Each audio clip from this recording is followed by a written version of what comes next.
Bienvenue sur A Dylan Story et aujourd'hui je suis là pour vous parler de Halloween Kills, sorti le 16 octobre au cinéma et réalisé par David Gordon Green. Avant de rentrer dans le vif du sujet, n'hésitez pas à liker, à partager et à vous abonner, je vous en remercie. Alors Halloween Kills est la suite directe de Halloween, sorti en 2018 du réalisateur David Gordon Green, comme je le disais. David Gordon Green que je ne connaissais que de Halloween de 2018 et avant ça l'excellent Pineapple Express qui est un vrai délire. J'adore la bande à Seth Rogen, James Franco, etc. Et donc j'adore ce film tout simplement. Et je n'ai pas vu le reste, mais je sais qu'il a fait des films plutôt bien aimés, notamment Joe avec Nicolas Cage. Il y a aussi le film Stronger. Enfin voilà, il y a des films assez bien cotés.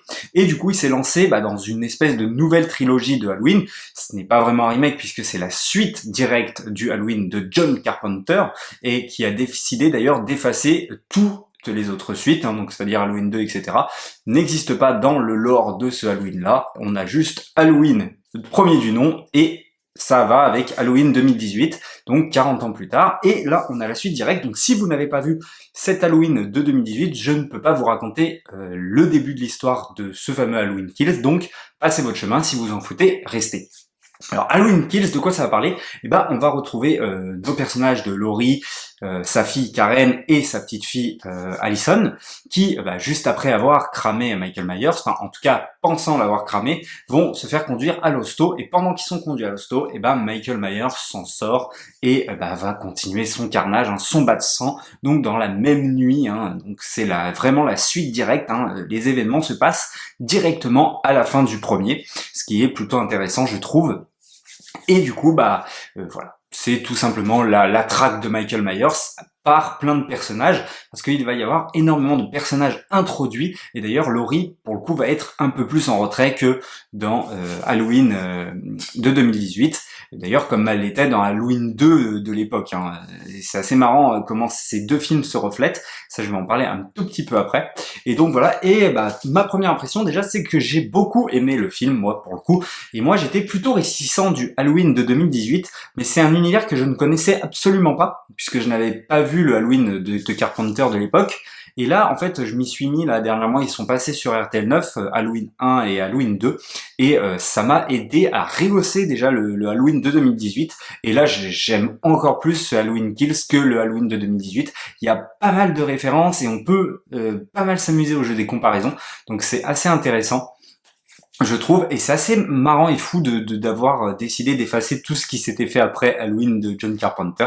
Donc voilà. Et là, comme je le dis, j'ai vraiment apprécié. Je ne suis pas vraiment d'accord avec les critiques. Oui, c'est pas non plus un chef-d'œuvre, ça c'est sûr, mais je trouve que c'est un film vraiment plaisant et vraiment qui respecte, je trouve, ce qu'il a commencé à faire avec Halloween et Halloween de l'époque.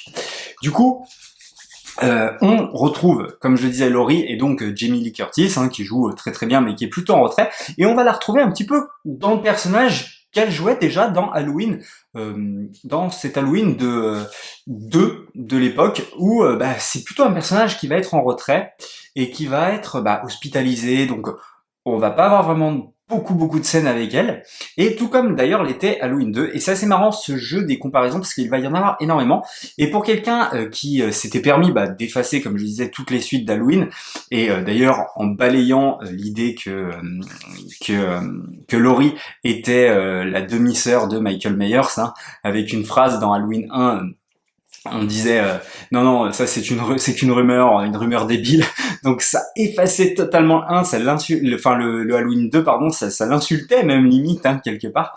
Là je trouve qu'il va être un petit peu réintroduit, puisque il va se servir de pas mal d'éléments, notamment par exemple l'hôpital qui est le principal lieu de tournage du Halloween 2 de l'époque, et là je trouve quand même que l'hôpital est plutôt présent, pas pour les mêmes raisons parce que Michael Myers ne va pas s'y trouver cette fois-là, mais je trouve quand même qu'il a une place assez importante, comme il l'est dans le 2.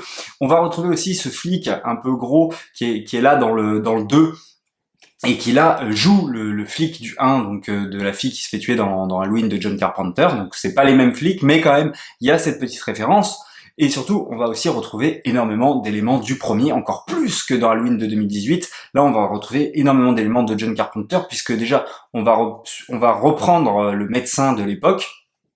Donc on va le refoutre dans le film, alors c'est très très court, mais voilà, il est présent.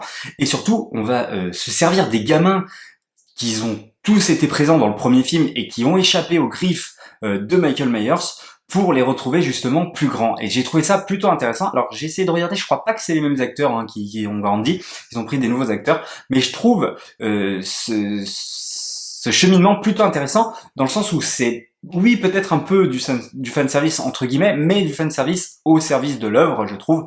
Et là aussi, je trouve, par rapport au jeu des comparaisons, je trouve que là, on a un Michael Myers beaucoup plus violent et beaucoup plus gore, avec des scènes beaucoup plus emblématiques, je trouve, sa façon de tuer, par rapport déjà au premier de 2018.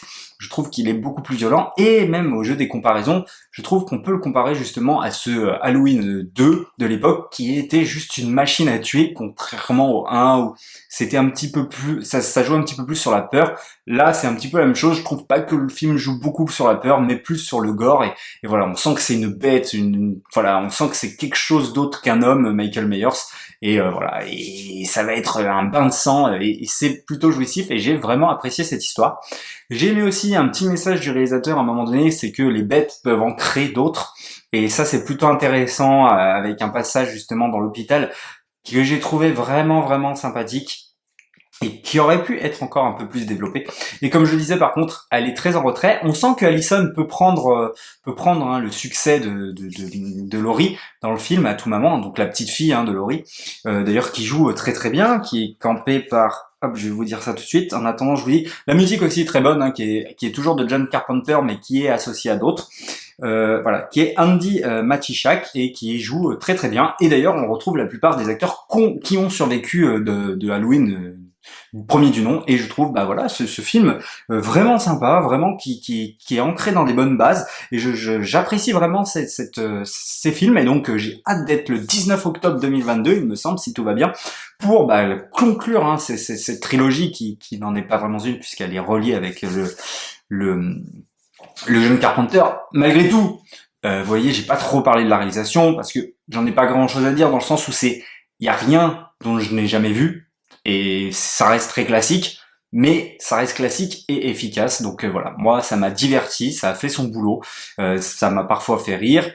Parfois c'était un petit peu angoissant, même si ça c'est plutôt en retrait, mais je trouve les personnages importants et il en introduit beaucoup, notamment par ces personnages comme je disais qui viennent du 1 et qu'ils ont grandi maintenant. Il en introduit beaucoup d'un coup, mais il arrive bien à s'en sortir, je trouve.